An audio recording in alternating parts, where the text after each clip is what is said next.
les marchés de matières premières réagissent en se disloquant complètement. C'est vraiment un point qui est important. Pourquoi ? Parce que ça crée donc un différentiel de prix des matières premières entre les États-Unis et le reste du monde. Or, sur un certain nombre de métaux, notamment, on a une cotation à Londres et une cotation aux États-Unis.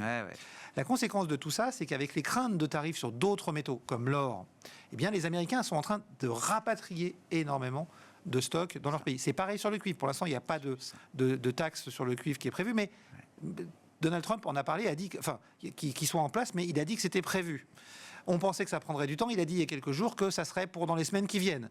Et donc, il faut tout de suite repricer le prix du cuivre aux États-Unis. Et donc, vous avez un différentiel de prix entre le cuivre à Londres et le cuivre aux États-Unis qui est en train de se créer et qui pourrait atteindre 25%. C'est le montant des taxes. Sur l'or, il y a donc ces mouvements pour anticiper une éventuelle mise de taxes sur l'or qui fait que les banques à Londres sont débordées. Aujourd'hui, il y a 4 à 8 semaines d'attente. C'est ça, voilà. Je cherchais le chiffre. Le prix de la livraison, c'est 2 jours. En 2 jours, on retirait son impôt de London Stock Exchange. De 4 euros, je crois, pour le kilo d'or. Aujourd'hui, on est à 100 euros. Donc, il y a des frais de livraison qui ont explosé. Il y a des coffres qui sont en train de se vider d'un côté de l'Atlantique et de se remplir de l'autre. Et la question, c'est comment ces stocks vont évoluer après. Parce que la logique voudrait que tant que les prix n'ont pas monté de 25% dans le reste du monde, eh bien, ces stocks, ils restent aux États-Unis. Donc, ça fait de la marchandise en moins qui est disponible.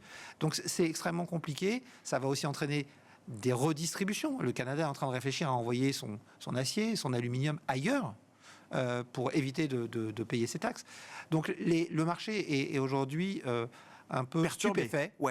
C'est la stratégie de la stupéfaction de Trump et essaye d'absorber toutes ces informations. Donc, par exemple, sur le cuivre, on a une prise en compte d'un écart entre le prix à Londres et le prix aux États-Unis qui s'est écarté, qui n'est pas encore à 25%, mais qui price grosso modo 10% à un horizon 4 mois. À la fin de l'année, c'est un petit peu plus, mais on n'intègre pas encore les 25%, donc c'est peut-être pas fini.